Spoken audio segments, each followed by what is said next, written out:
What's up, guys? Today I'm making another video on this Ross Racing crankcase breather. So I accidentally scuffed mine up a little. It doesn't come like that.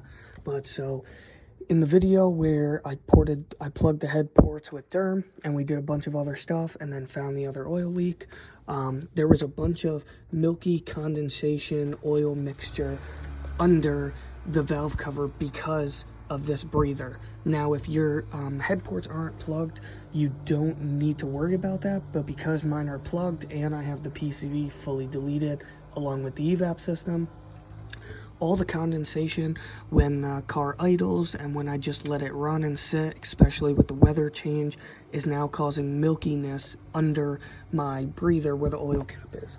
So I went to BMW today. I got a brand new OEM oil cap, which was ridiculously expensive.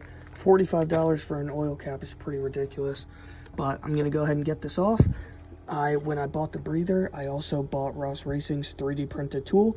It is 1/2 inch, so I got a 4.5 inch, 1/2 inch extension on a old Craftsman 1/2 inch ratchet. So I'm gonna go ahead, get this off. I'll show you guys the inside part of the valve cover along with the back end of the crankcase breather, and then we'll go ahead and put the new cap on. Real quick, I do just want to mention the attention to detail and how easy Matt from Matt Ross and Ross Racing makes it for us. This filter is threaded on, so you never have to deal with squishing this when you go to put it on or having it be too tight.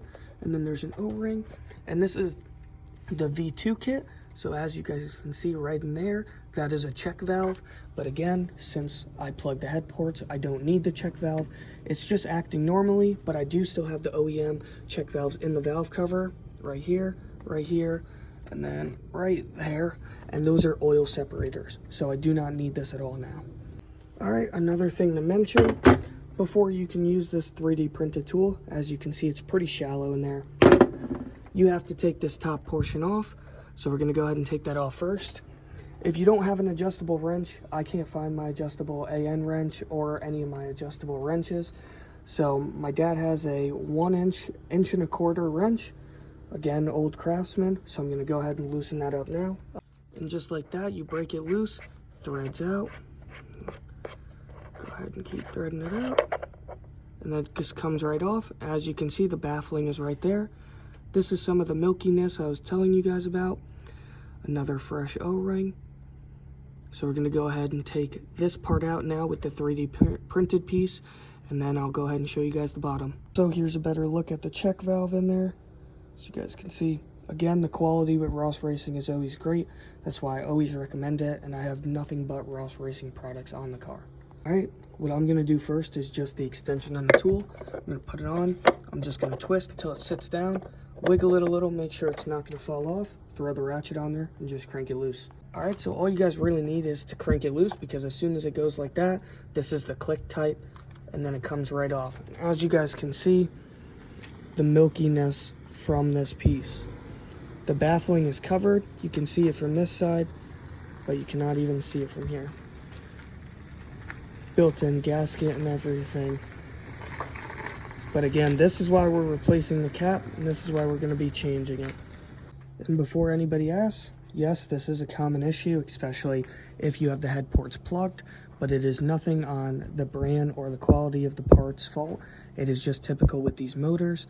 Even if you have a catch can on this engine, they do get a lot of water vapor, and you get more water vapor in the catch can than you do bypass oil.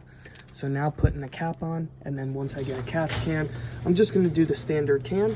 I'm gonna go ahead and take this filter off, run a piece here to the catch can, and then 2 ports out of the PCV system. And then I'm gonna be selling this crankcase breather and this evap system along with this filter if anybody wants to run this setup that I was running for a while as well.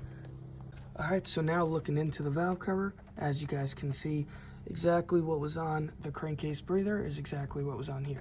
So I'm just gonna take a rag, I'm gonna go ahead and clean it up, and then we'll get the new cap in there.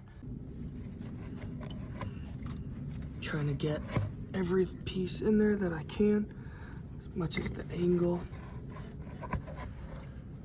And I'm gonna go ahead and wipe it off a little bit more, then we'll get that cap in there.